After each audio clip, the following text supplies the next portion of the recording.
Yan po yung pawpaw na aming pong binili sa Asian store. Gawin po namin dito ay gawin po namin na pickles or atsara. Marami pong proseso na gagawin po dito ay bago magawa po siya na pickles. Sige po. Yan po ay I'm started peeling the papaya, the pawpaw.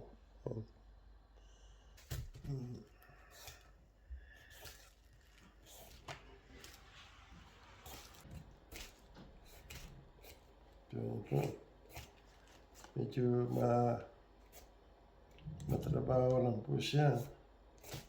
Pagkagawa po ng pickles, pero yan. Yan. Yan. Ganda.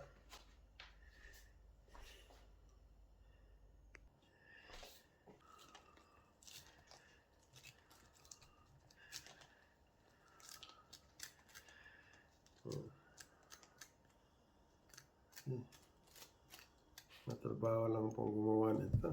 So, linisin mo pa yung mga incense niya. Yan. Yan. So, yan. Ito pong paglilinis lang. Oh. Yan. So, trabaho na. Yan. Alisin mo muna yung mga seeds nito. Yan. Yan. Matrabaho lang. Kaya lang sarap naman. Pagka natimpla mo na, saka ilagay sa container. So, because I like it. I like atsara. Medyo mahirap lang gawin, pero masarap. Ito po yung pangatlong stage. Pangalawa po ay balatan mo, papaya. Nilinisin. Tapos pangatlo ay ito po, ikudkurin mo sa isa. Yan. So, pang-apat nito ay pigain mo para mawala po yung lanta. So, yun na po yung aking grated papaya. Yeah, it's nice.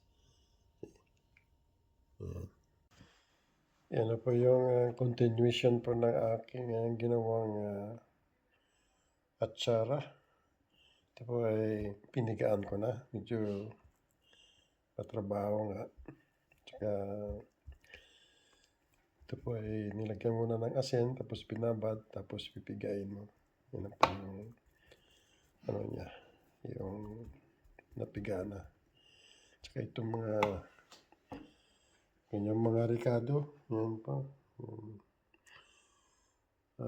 Capsicum, green, tsaka yung red, tsaka yung carrots na mayroon na decoration. Tsaka po yung carrots na inano ko po, yung grated ko. Yan. Yan na po yung kanyang mga sangkap sa atsara. Yan. Medyo matrabaho, pero in the end, yan po ay masarap. Tsaka ito po ay atsara pambahay. Pickles. Sa pampagana. Yan, sarap. Tsaka ito naman po yung sugar na meron pong garlic, tsaka luya. Yan. Luya tsaka bawang. Tsaka yung vinegar. Yan. Yan, nilaga na po nito. So, hindi ko na po pinakita po mga position na to kasi mahaba. Tsaka Yan, matrabaho. Yan. At saka to, yung itim, yun po yung resin. Yan, nilagay. Kaya, umpisahan ko na po ihalo po dito sa sabaw na nilaga po namin. Ito po yung papaya. So, lagay ko na po dito para haluin ko. Medyo ano to, matrabaho. Pagagawa ng atsara. Pero, masarap naman. Tanong po kayo na baka masyadong marami. Ay, marami.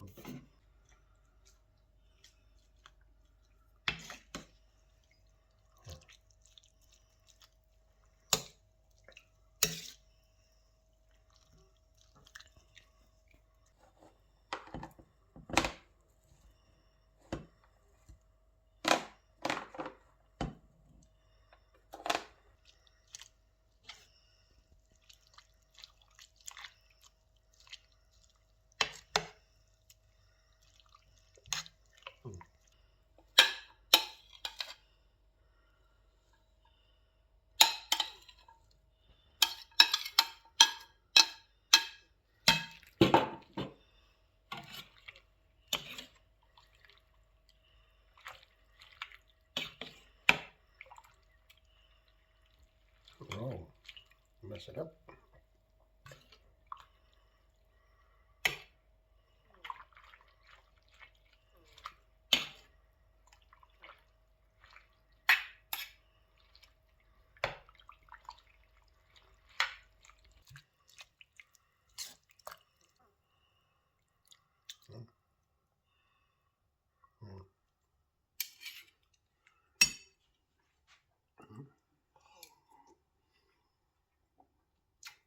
Wow!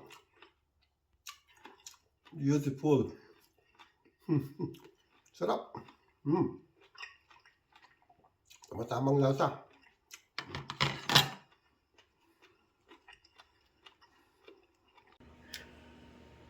Yan na po yung aming atsara. Nilagay na po dito sa mga container, sa mga sterilized na container. Yan pa. So, pang ano lang po ito, pang pamilya. Hindi po ito ibibenta. Yan po, atsara ng mga taga-Australia. Bye. Thank you for watching.